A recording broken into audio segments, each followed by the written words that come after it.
प्रत्याशी भी बन गए और आपको छत्तीसगढ़ में सबसे बड़े अंतर से विजयी बना करके भी जिनको भेज रहा है श्री राम विचार नेताम जी, हमारे केंद्र सरकार में मंत्री थे, अध्यक्ष यहाँ छत्तीसगढ़ का इस नाते दायित्व देख रहे थे, आदरणीय विष्णुदेव साय जी, हमारे प्रदेश के प्रवक्ता और यात्रा के सह प्रभारी अनुराग सिंह देव जी। भारतीय जनता पार्टी का परिवर्तन सरगुजा संभाग के सूरजपुर व बलरामपुर जिले में पहुंची। बलरामपुर के हाई स्कूल मैदान व प्रतापपुर मुख्यालय में मिनी स्टेडियम में हुई बलरामपुर में उत्तर प्रदेश सरकार के मुख्यमंत्री केशव प्रसाद मौर्य, नेता प्रतिपक्ष नारायण चंदेल, रामानुजगंज से विधायक प्रत्याशी पूर्व राज्यसभा सांसद रामविचार नेताम की उपस्थिति में कार्यक्रम आयोजित किया गया। वहीं प्रतापपुर में हुई सभा में उप मुख्यमंत्री केशव प्रसाद मौर्य नहीं पहुंच पाए। यहां मंच नारायण चंदेल ने संभाला। राजपुर और बलरामपुर में आम सभा को संबोधित करते हुए केशव प्रसाद मौर्य ने कहा, रामविचार नेताम को आगामी विधानसभा चुनाव में बड़े अंतर से जिताकर विधानसभा भेजना है। उत्तर प्रदेश में परिवर्तन यात्रा वर्ष 2017 में निकली थी। उस समय मात्र 40 विधायक थे। चुनाव में उत्तर प्रदेश की जनता ने आशीर्वाद देते हुए इसे 325 सीटों में परिवर्तन कर दिया। इसी प्रकार छत्तीसगढ़ में भी परिवर्तन सुनिश्चित है। उन्होंने कहा, 2014 में गरीबों का मसीहा नरेंद्र मोदी प्रधानमंत्री बने, जिन्होंने गरीबों के जीवन में खुशहाली लाने का काम किया। उन्होंने भगवान राम के जयकारा के साथ जनता में जबरदस्त उत्साह का संचार किया। जनता से आह्वान किया, प्रदेश में सबसे अधिक वोट से जिताकर अपनी प्रत्याशी को भेजना है। उत्तर प्रदेश का उदाहरण देते हुए उन्होंने कहा कि छत्तीसगढ़ में परिवर्तन अब संभावी दिख रहा है। गरीबों का पैसा डकार जाने वाली कांग्रेस सरकार को कोसते हुए उन्होंने कहा कि देश में पहली बार प्रधानमंत्री नरेंद्र मोदी की पहल से गरीबों का पैसा गरीबों के खाते में जा रहा है। उन्होंने कहा कि छत्तीसगढ़ की सरकार सोनिया गांधी और प्रियंका वाड्रा के इशारों पर नाचती है।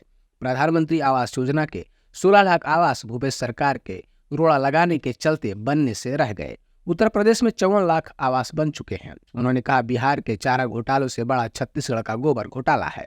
उन्होंने माता बहनों को हरियाली व्रत की शुभकामनाएं देते हुए छत्तीसगढ़ के उज्जवल भविष्य के लिए आगे आने का आह्वान किया और कहा, माता कौशल्या की जन्मस्थली के लोगों को मैं राम मंदिर का निमंत्रण देने आया हूँ। कांग्रेस की सरकार होती कभी राम मंदिर नहीं बन पाता। छत्तीसगढ़ के विकास के लिए डबल इंजन की सरकार जरूर बनाए ताकि घर घर बिजली उज्ज्वला योजना का लाभ लोगों को मिल सके। कांग्रेस को ललकारते हुए उन्होंने कहा कि कांग्रेस अब तुम छत्तीसगढ़ नहीं बचा पाओगे। केंद्र की मोदी सरकार 80 करोड़ लोगों को राशन दे रही है, वहीं छत्तीसगढ़ में चावल घोटाला, कोयला घोटाला, डीएमएफ घोटाला, शराब गौठान घोटाला हो रहा है। नल जल में 20% कमीशन चलता है। छत्तीसगढ़ में अपराधियों को सरकार संरक्षण दे रही है। उन्होंने जनता से पूछा, चुनाव के समय जो वादे किए गए थे वे पूरे हुए क्या? आज प्रधानमंत्री मोदी जी के नेतृत्व में दुनिया में साख बढ़ी है। मेरा नेता वह नेता है जिसके पीछे संसार खड़ा है। ऐसे गर्व की अनुभूति आज हम प्रधानमंत्री नरेंद्र मोदी के चलते कर पा रहे हैं। कार्यकर्ताओं से उन्होंने कहा कि अब बूथ में फोकस करें। आपके लिए बूथ ही विधानसभा है। जनता से उन्होंने वोट के रूप में कर्ज देने और बदले में भ्रष्टाचार भयमुक्त विकास का वादा लेने का आह्वान किया। पूर्व मंत्री रामविचार नेताम ने कहा कि परिवर्तन यात्रा के साथ 40 विधानसभा जाऊंगा, वनवास खत्म होगा, परिवर्तन ऐसा होगा कि इतिहास बनेगा। उन्होंने कहा, उत्तर प्रदेश की योगी एवं केशव प्रसाद मौर्य की सरकार राम का काम करने साथ साथ ही गरीब कल्याण का कार्य कर रही है। एक सप्ताह के अंदर गांव-गांव में मेरा रजिस्टर पहुंच जाएगा जिसमें समस्याएं आप लिख सकते हैं। इस रजिस्टर के आधार पर मैं काम करूंगा। छत्तीसगढ़ में कांग्रेस जा रही है, भारतीय जनता पार्टी जा रही है। कांग्रेस की सरकार घोटालों की सरकार हो गई। भूपेश बघेल जी की जो सरकार है तो बिहार में चारा घोटाले की यादों को ताजा कर दिया, क्योंकि उन्होंने यहाँ गोबर घोटाला किया, यहाँ खनन घोटाला किया, यहाँ भर्ती घोटाला किया, यहाँ शराब घोटाला किया, यहाँ डीएमएफ घोटाला किया, यहाँ कैंपा घोटाला किया। हमें इनके घोटालों की लिस्ट बनाई जाए तो चाहे हमारे कोई खिलाड़ी क्रिकेट के मैच में शतक न बना पावे, लेकिन छत्तीसगढ़ सरकार ने घोटाले को शतक जरूर बना लिया होगा। कहीं चावल घोटाला, कहीं प्रधानमंत्री आवास घोटाला, ये घोटाले कर रहे हैं।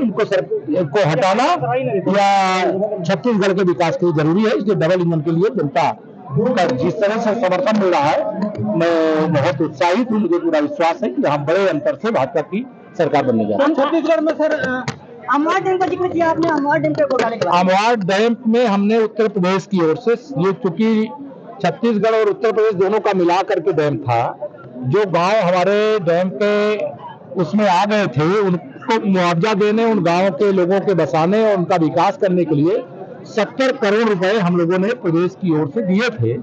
और मुझे सूचना अभी मिल रही है कि उसमें घोटाला किया गया है, तो उत्तर प्रदेश की ओर से हम लोग एक कमेटी गठित कर रहे हैं जो आएगी, पूरा जांचेगी।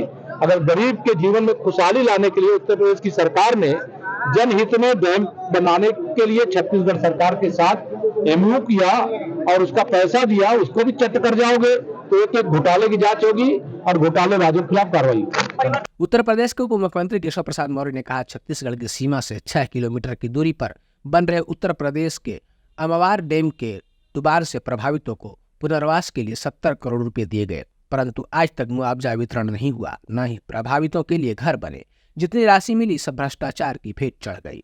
उन्होंने कहा, उत्तर प्रदेश के सिंचाई सचिव को कमेटी बनाकर भ्रष्टाचार की जांच कराने और लखनऊ में FIR दर्ज कराने के निर्देश दिए गए हैं। वहीं प्रदेश के मुख्यमंत्री भूपेश बघेल ने पूरी परिवर्तन यात्रा को फेल बताया। उन्होंने कहा कि भाजपा के बड़े बड़े नेताओं के दौरे रद्द हो रहे हैं, क्या हश्र हो रहा है यात्रा का, आप सब देख रहे हैं। अब परिवर्तन यात्रा का हश्र तो आपने देखा है कि न उसमें अमित शाह जी पहुँचे, न स्मृति ईरानी जी पहुँच पाई, और वैसी जो यात्राएं चल रही है उसमें कोई बड़े नेता आ नहीं पा रहे हैं। कभी अभी हेमंता विश्व शर्मा आज आने की खबर है, कल सामंत जी के आने की खबर थी, तो बहुत ही ढीला ढाला उनका चल रहा है। लेकिन 21 तारीख को प्रियंका जी आ रही